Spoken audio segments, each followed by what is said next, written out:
Welcome back to the channel, everybody. Today we're out here on a public pond. This is actually a park in central Indiana, and we're going to be going after some largemouth bass. Wish me luck as we get in there. We're going to be throwing some 4-inch yum dingers and wacky rigging them, so hopefully we can get on some largies.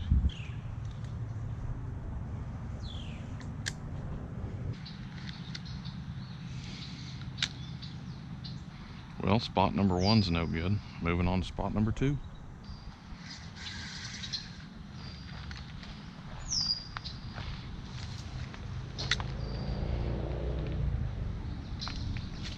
I feel like that might have been a fish. Ooh, there's one. There's one right in front of me. Oh, he's got it. There he is. Oh! What the heck? There he is. He's gonna take it. Oh, he's scared now. He's spooked off. He's got it. He's got it. Letting him eat.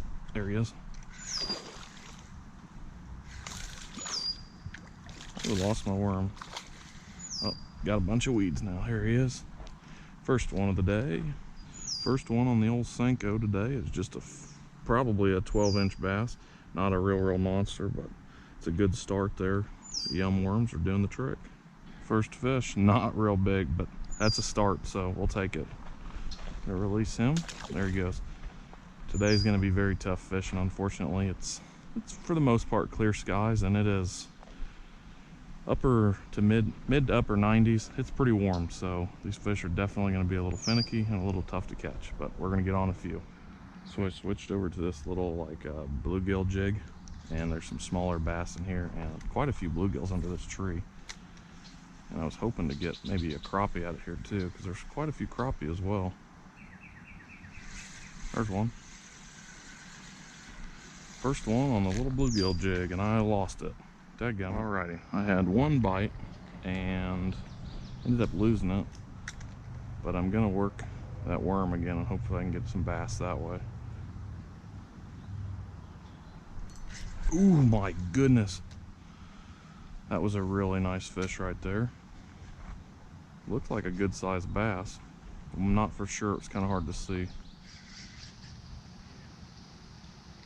Yeah, it's a bass. There he is. Still got him. There we go. This guy is like excessively hot. That water must be in the 80s, maybe higher. Wow, that is like dangerously hot. Get back in there quick. I don't want to cause you too much stress. When you're worm fishing, it's really nice and easy to try to stick close to the shore, and then anywhere that there's a lot of trees, some of the shade from these trees can produce some really nice fish. There's one. Coming in hot. Oh, nasty. Oh, God, that is just gross. Ugh, I am sorry for catching you. So skinny. Ugh, I don't even want to touch this thing, to be honest. I don't know if he's sick or not, but that thing is paper thin. Nasty fish. Hopefully he gets better, eats better. Alrighty, spot 2 is pretty good. Caught 3 out of here. We're going to try a few more spots and then circle back around. There's one. Caught up in the weeds. Spot number 3, first fish out of here. There we go. Another really skinny fish. Dangerously skinny. There's plenty of food in here. There's a zillion bluegills. And there's a lot of bluegills in here, so I don't know why they're so dangerously skinny. Kind of scary.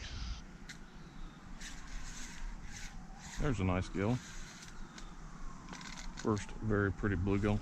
Basically what I did was I just cut up a chunk of this little worm and put it on there, kind of like I was using a crappie nibble or something, and sure enough, first bluegill. And that's a good one. Nice little 7-incher. Officially landed. Had one with a gill bite, but didn't get it all the way in. Alrighty, that was the 4th and final spot on this side. I'm going to work around a little bit, see if I can get something else from this side. But I've hit pretty much all the access sites now.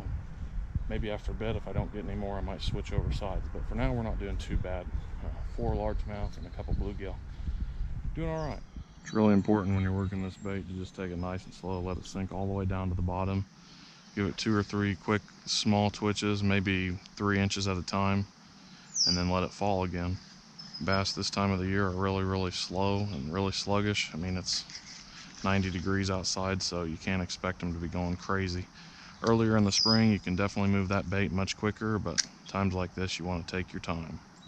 Not exactly sure where it's at, but I know he was in here, and there looked like there was a good bass.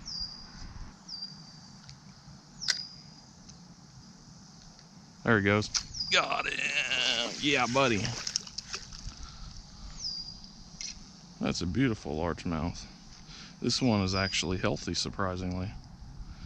Still very warm, like dangerously hot. Quick in and out. There he goes. Might be the last fish. We got just a little bit more to go, but otherwise it was a good day for being so hot. Last cast, and then I'm gonna go. I can't tell if that's a bass or a bluegill out there, so. Oh, what a day. Ended up with quite a few largemouth and a couple bluegills. Turned out to be pretty good for, you know, being upper 90s. I mean, it is brutally hot out here. Trying to stay in the shade as best you can, but working stuff like Senkos, slow moving baits sometimes can be the key, but you really have to be persistent. I mean, I was sight fishing for some of these, and I'd have to put it in front of their face 3 to 5 times for them to bite, but they'd finally take it. So fishing's really slow. You want to be careful too. You don't want to keep these fish out of the water very long. It's so hot, and it's just not good on these fish. They're already hot enough. Like I've said a few times, these fish are just excessively warm. Usually when you pull a fish out of the water, it's, you know, mildly chilly or cold, but this is just, it's hot. Water's got to be upper 80s, mid 80s, upper 80s, somewhere in there. So, oh well, good day out here on the water. Thanks for watching, guys. Make sure you subscribe to the channel, leave a like, and we will catch you on the next video. Peace, y'all.